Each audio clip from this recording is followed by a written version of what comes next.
دايما كنا ضد مدرسه الترندات، يعني ما نقولش تمام. مثلا الترند السنه دي فانيليا لاتيه فاحنا هنشتغل فانيليا لاتيه. تمام. الفانيليا لاتيه عموما هي حاله موجوده ودرجه لون موجوده.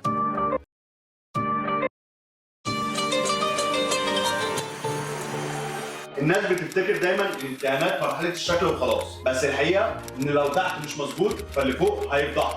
والنهارده هننقل لكم التجربه من التصميم لحد التنفيذ، ومعانا المهندس مازن واستاذ ابراهيم مقاول بند الدهانات، وفي الحلقه دي هنتكلم عن صنعه الدهانات. اهلا بيكم في برنامج الصنعه، والنهارده اول حلقات البرنامج، وفي ضيافتنا النهارده الاستاذ ابراهيم وحيد مقاول بند الدهانات في الشركه. والنهارده هنتكلم عن تفاصيل البند، ازاي بدا وازاي بنوصل بيه لنتيجه كويسه، وهنعمل دمج كويس ما بين التصميم والتنفيذ. اهلا استاذ ابراهيم. اهلا بك يا باشمهندس. خلينا نتكلم سريعا كده في عجاله عن تفاصيل البند بتاع النقاش، ازاي بنقدر نوصل بيه لمرحله كويسه. اولا احب اوضح لحضرتك ان الموضوع كله يعني متوقف على استلام بنود ورا بعضها علشان تقدر توصل لنتيجه محترمه، وهي طريقه فينش الدهانات. الناس دايما بتشوف ان النقاشه هي الحل السحري لكل حاجه، مش في كل الاحوال. المفروض ان انت بتستلم بنود محترمه، شغل كويس علشان تقدر تكمل وتطلع نتيجه كويسه. بالنسبه لنا يعني الشغل مع شركه سكيز احنا بنشتغل بطريقه معينه، اللي هو انت بتستلم من البدايه للنهايه بشكل كويس. يعني بمعنى بصح بيقولوا انت بتريح مقاول ورا مقاول، تستلم مباني كويسه، تستلم بعدها محاره كويسه. لما بتيجي للبند بتاعنا الخاص بيا بيكون طالما السطح مستوي بعرف اطلع نتيجه كويسه وبعرف اطلع شغل كويس. لو جينا نحسب الكلام ده على شغل قبل كده، وهنقول مثلا الناس كانت بتعالج الحوائط ازاي او بتعالج المشاكل اللي موجوده ازاي، نقدر نقول الناس كانت بتوصل ل 60 70% بسبب ضعف الامكانيات. العده ما كانتش موجوده ومتوفره زي دلوقتي، الخبره اللي كانت موجوده مش زي دلوقتي. الناس دلوقتي بتطور من نفسها، العده عامل اساسي. يعني لو جينا نحسب مثلا سكينه معجون عرضها 20 30 سم، مش زي النهارده كف مقاسه 60 و90 علشان يقدر يعمل عمليه التساوي اللي بتبقى موجوده اللي احنا بنشوفها طريقه فرد المعجون بالروله. وكمان الموضوع اتطور، يعني وصلنا النهارده ان احنا بقينا طبعا نوصل ان احنا بنحط المعجون على الحوائط بالرول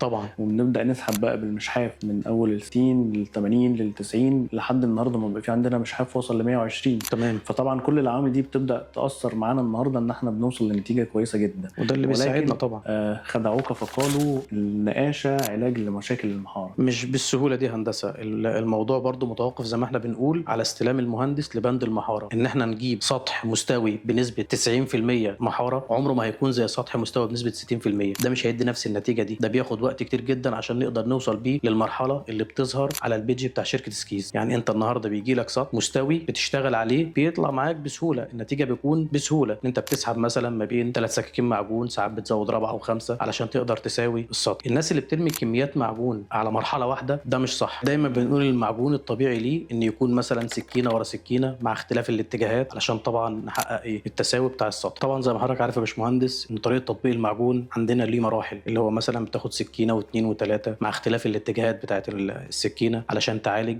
المشاكل اللي بتبقى موجوده في الحوائط، ما بين ريجه ما بين مثلا مشاكل موجوده، فبنعمل عمليه تسويه للسطح. ده بيكون نتيجه مثلا انت بتدي مثلا 3 سكاكين بتزود رابعه وبتزود خمسه حسب اللي السطح محتاجه. نوصل لمرحله البطانه، وبعد كده بيكون معانا مرحله التشطيب ايا كان الخامات اللي بنستعملها. الناس دايما بتدور توفر مثلا في حته مثلا ان احنا نقول من البدايه للنهايه السطح ده او الوحده دي هتكلف قد ايه، فبنعمل معادله ان احنا مثلا ممكن ناسس بشركه تمام بس يكون الخامات بتاعتها محترمه، نسبه الاكريليك فيها كويس جدا، وتكون صلابه كويسه علشان تقدر تستحمل خامه زي خامه التشطيب بتاعت جيوتن اللي احنا مثلا بنحتاج النتيجه بتاعتها علشان يكون عندنا الوان صريحه زي ما الناس كلها بتتفرج تمام على السوشيال ميديا او على الشغل اللي متشاط النتيجه اللي احنا بنوصل لها. خلينا نرجع لنقطة ممكن تودينا بعيد شوية، ولكن لما بنيجي نتكلم على بند قوي زي بند الدهانات اللي هو في الآخر هو ده بنقول عليه الفاينل لوك اللي انت هتوصل له في الآخر. طبعا. هو ده في الآخر الانطباع النهائي اللي انت هتوصل له. فعشان توصل للمرحلة دي وتبقى مرضي عن الشغل أو عن النتيجة اللي انت وصلت لها لازم تكون فاهم الخامة كويس قوي، وده بيضطرك انك تستعمل يعني تدخل في تفاصيل في جوه الخامات، تعرف نسبة أكريليك قد ايه، نسبة لمعة قد ايه، امتى اشتغل بلامع، امتى اشتغل بماتيريال قبل للغسيل، امتى ادخل دهانات ديكوريه. يعني افتكر ان احنا من اكتر من 12 سنه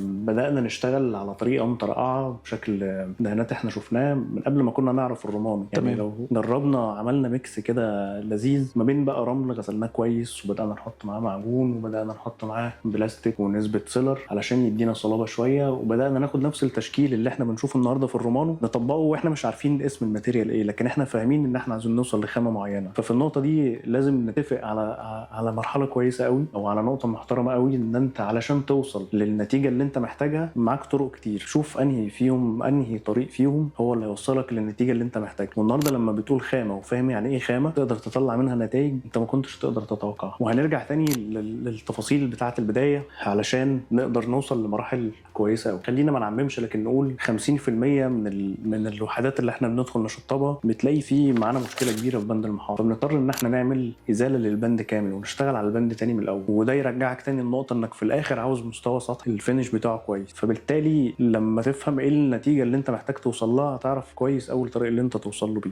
هنتكلم بقى عن الادوات او المعدات اللي احنا بدانا النهارده نشتغل بيها في البند ده عشان نوصل لنتيجه كويسه. وطبعا استاذ ابراهيم هيوضح لنا المعدات طورت ازاي ان احنا النهارده بتطلع بند محترم في وقت اقل وتفاصيل محترمه. خلينا متفقين يا هندسه ان اللي بيشوف مثلا تصميم قدامه بيكون من ايد مهندس بيبقى عارف ازاي هو هيبدا، لان هو كده يعتبر شايف النهايه كامله قدامه. وخلينا نقول ان معظم الناس النهارده، هنقول نسبه 90% الناس كلها بتتجه لحته الشغل الساده، شايفه ان الرونق والجمال والشكل والفينش كويس كله في الساده مع تكمله الاساس. فانا عشان اشتغل واطلع شغل كويس زي ما حضرتك وجهت كده الكلام لحته ان المحاره لو البند مش مظبوط، انت لما تعمل ازاله للبند وتعمله من جديد هو مش غلط، هو بيوفر عليك برضو مرحله الدهانات بتاعتنا. احنا لو جينا حسبنا مثلا ان الناس بتتجه ان هي تسحب سكينتين سيفيتو علشان تربي سمك، علشان تعالج المشاكل بتاع الحيطان، وترجع تدي سيلر بخامه قويه جدا علشان تقدر تستحمل فوقها معجون مثلا بنسبه اكريليك عالي علشان يقدر يستحمل مراحل التشطيب اللي احنا بنتكلم عنها. طبعا ده كله مكلف، هو مش بالشيء الهين، لا هي بتبقى خامات وخامات غاليه، ولو مش هتشتغل بخامات كويسه وماتيريال وفي الاخر محترم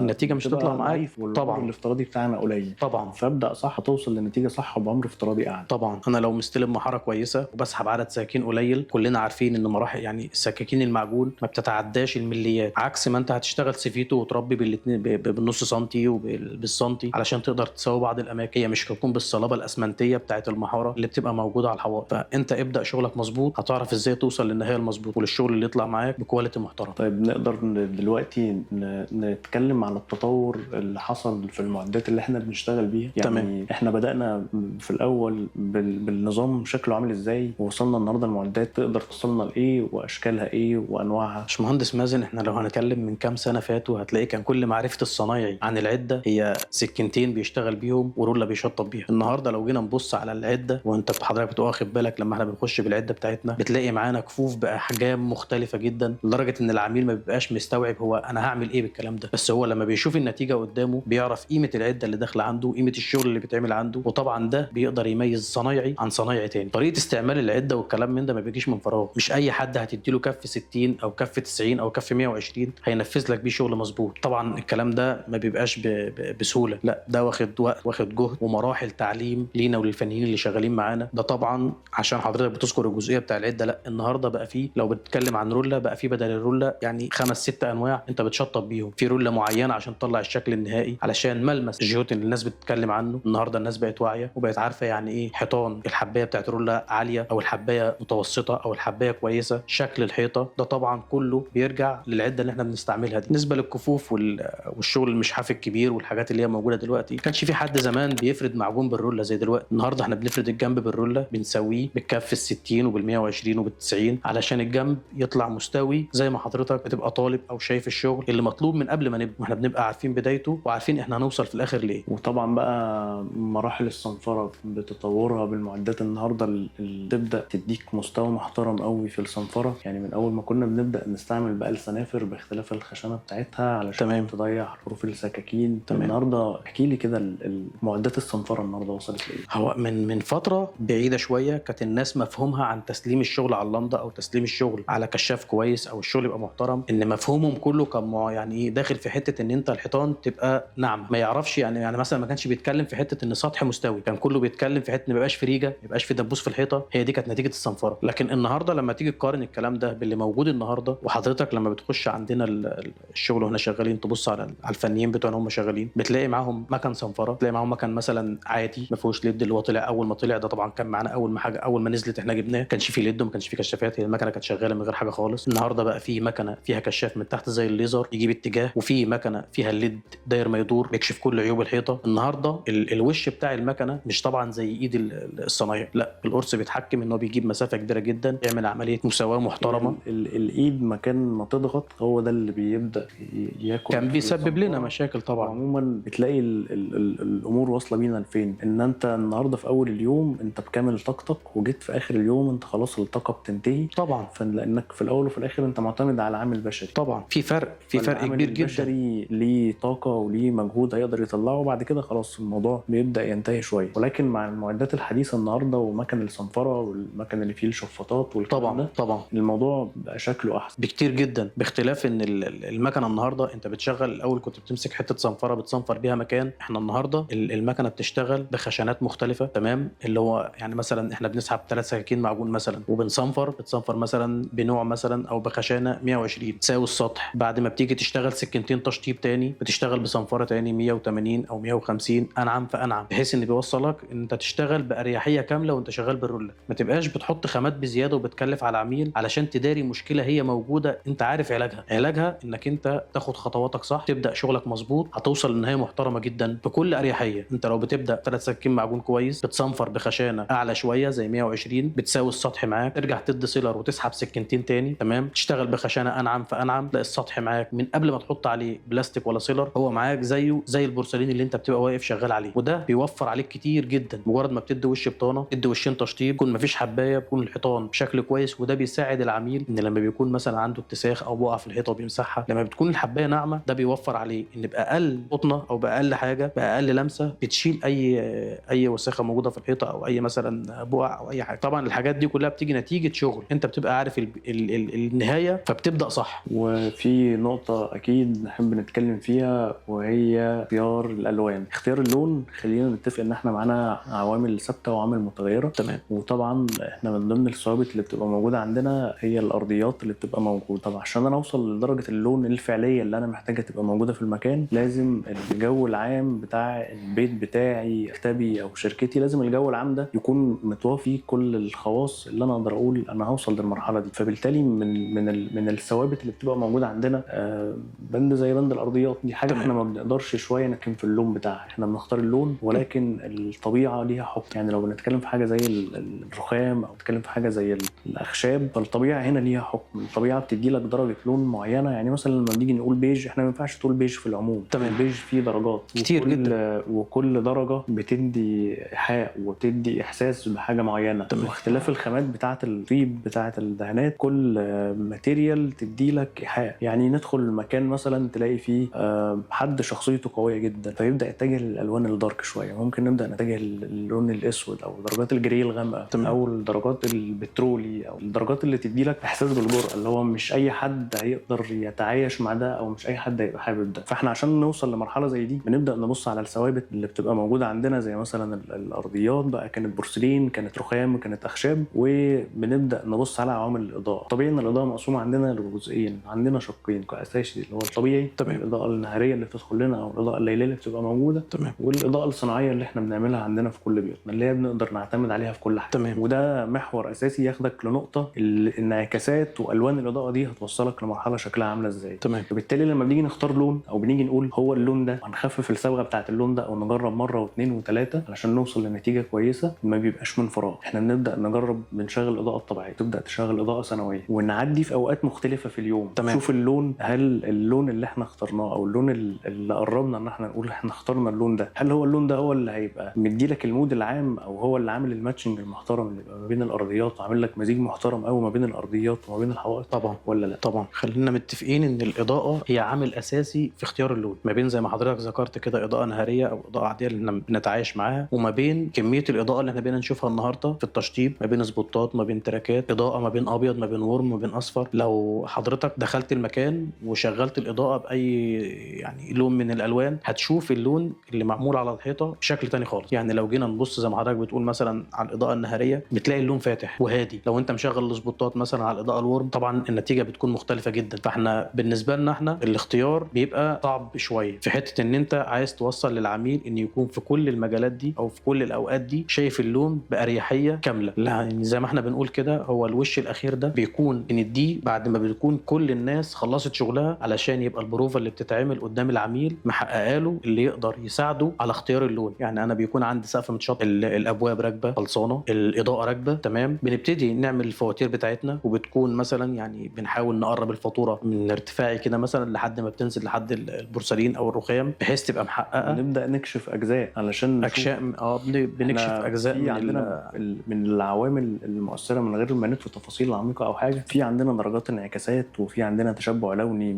بيبقى موجود. طبعا الحاجات دي لازم تتحط في الاعتبار. طبعا يعني في تاثير للرخام احنا دايما كنا ضد مدرسه الترندات. يعني ما نقولش مثلا الترند السنه دي فانيليا لاتيه فاحنا هنشتغل فانيليا لاتيه. تمام. الفانيليا لاتيه عموما هي حاله موجوده ودرجه لون موجوده. ممكن زي ما كان في الوان زمان خدت وقت شويه، زي الاخضر مثلا كان قعد فتره مسيطر، الرصاصي مثلا قعد فتره مسيطر. هو الموضوع مش موضوع مثلا ايه اسم اللون، الموضوع الحاله اللي العميل بيبقى شايف ان المكان بالنسبه له الحاله المزاجيه فيه كويسه، المكان بالنسبه له كويس. بالظبط. وعشان نوصل للمرحله دي او نوصل للمرحله المحترمه دي بنقول جرب وجرب بعوامل الاضاءه اللي بتبقى موجوده، اضاءه ثانويه، اضاءه اساسيه او اضاءه طبيعيه. جرب العوامل دي وشوف انت في الاخر وصلت النتيجه شكلها عامله ازاي. احنا في وسط التجارب احنا ممكن نلاقينا بنخفف درجات الوان، نقول مثلا ده 3/4 صبغه، ده ربع صبغه. طبعا ممكن نجيب من نفس اللون او الدرجه اللي احنا بنقول عليها البيج مثلا، احنا ممكن نجيب منها 5 الوان ونبدا نشوف يعني اللون بيسحبك للون اللي وراه، بيسحبك للون اللي وراه لحد ما توصل للمود او الجو العام، الانطباع النهائي بقى اللي انت هتقعد فيه. اللون اللي بيحقق الراحه كامله للعميل. مش يعني الالوان بنبقى عاملين مثلا فواتير، الناس بتستغرب ساعات العميل يخش يتكلم يقول انا حاسس ان الالوان كلها شبه بعضها، لان هو لسه ما شافش الاضاءه، لسه مثلا ما تحققلوش الرؤيه الكافيه للمكان. مجرد ما انت بتشغل الاضاءه بيبتدي يعرف ان ده اللون ده قافل سنه، ده فاتح سنه، ده هيحقق له الراحه الكامله. الفواتير عامه لما تعمل قريبه من البيبان بحيث انك تحقق رؤيه كامله للعميل، يبقى شايف اللون عامل ماتشنج مع النجاره وعامل ماتشنج مع مع الرخام او البورسلين اللي موجود. الكلام ده كله مهم جدا. انا يعني من خلال شغلي مع مهندسين نقلوا لنا بصراحه خبره كويسه في الحاجات دي. الاول كانت العينه مثلا بتعمل عينه للعميل حوالي 30 في 30 سم، اللي هو يعني شاف العينه خلاص الموضوع انتهى. لا، انا النهارده مثلا عندي مهندسين لما باجي اقف معاهم او اشتغل معاهم نعمل عينات، ممكن يقسم الجنب العينتين ويوصل بالعينه لتحت لحد السيراميك، بحيث ان العميل يبقى شايف في ماتشنج مع البورسلين، شايف اللون محقق الرؤيه الكامله للعميل ان هو يعرف ياخد قرار في اللون. كل الحاجات دي النهارده مش هنقول بس ان الصنايعي هو اللي بقى بيوجه للكلام ده كله، لا، المهندس ليه دور وليه خبرته في المجال في الحاجات دي. هو طبعا مش يعني الموضوع ما بننكرش جهد الصنايعي ولا جهد المقاول ولا جهد الناس اللي بتشتغل، بس خلينا نقول ان هو تنسيق بين مهندس فاهم وبين صنايعي قادر يطبق اللي موجود قدامه في التصميم علشان توصل لنتيجه محترمه زي اللي بيظهر للعملاء بتوعه. وطبعا قبل ما نوصل للنهايه خلينا نتكلم في التفاصيل المهمه، انك في الاخر علشان توصل لبيت جميل ومريح محقق لك كل العناصر اللي انت محتاجها، اول خطوه لازم تعملها اعمل تصميم. شوف درجات الالوان بتاعتك عامله ازاي، شوف الجو العام اللي انت عاوز تشتغل عليه هيوصلك لفين، وده بينقلك من نقطه لنقطه. كل شويه انت لما بتيجي تاخد مرحله للثانيه للثالثه بتلاقي الموضوع بقى أفضل. والنصيحه اللي دايما نقولها لكل الناس، جرب الوان، ما تاخدش لون، ما تمشيش ورا لون ترند. جرب عندك، شوف اضاءتك الطبيعيه هتقول لك ايه، شوف الاضاءه الثانويه هتقول لك ايه، شوف راحتك النفسيه هتقول لك ايه. في الاول وفي الاخر ده البيت اللي انت بتقعد فيه او الشركه اللي انت بتقضي فيها اغلب وقتك، دايما دور على الراحه. حابب اضيف حاجه هندسه قبل ما حضرتك تختم الحلقه، وهي نقطه بتتكلم عنها. عاوز اتكلم عن التصميم، عايز اتكلم عن التصميم وراحته يعني للعميل، وراحته كمان للمقاول او للصنايعي اللي شغال. بالنسبه لك لما بيكون معاك تصميم وشايف المكان اللي انت لسه بادئ تشتغل فيه وهو على المحاره، مفيش اي تاتشات، مفيش اي حاجه اتحطت لسه في المكان، انك انت تكون شايفه قدامك متشطب وجاهز، ده بيسهل عليك انك بتبقى شايف الخامات اللي هتستخدمها، الشكل والجو العام للمكان، المكان اللي فيه جوانب ديكوريه او المكان اللي فيه جوانب ساده. الكلام ده كله بيوفر عليك كتير جدا، بيوفر علينا كصنايعي، وبيوصل اريحيه للعميل انه شايف المكان بتاعه من قبل ما انت تبدا. وكمان توفير للعميل ان هو يبقى فاهم ايه الخامات اللي هو هيستعملها، وايه الاماكن اللي يبقى فيها اهتمام زياده، وايه الاماكن اللي هي هتبقى جايه ورا كلادنج او جايه ورا حاجه فمش تاخد الاهتمام الكامل. طبعا وده طبعا بيوفر له، يعني بيوفر خامات للعميل وبيوفر وقت وجهد للناس اللي شغاله. فالتصميم لا، فايده كبيره جدا جدا جدا لكل اللي شغالين في المكان، مش بس فايده للعميل، لا، هي فايده متكامله للمكان. اكيد. وطبعا لو حاسين ان انتوا استفدتوا باي معلومه ان شاء الله نكون سبب في نقل معلومه او سبب لنقل خير للغير، تابعونا وهنستنى اسئلتكم واستفساراتكم. رمضان كريم وكل سنه وانتم طيبين. كل سنه وانتم طيب هندسه. كل سنه وانتم طيبين.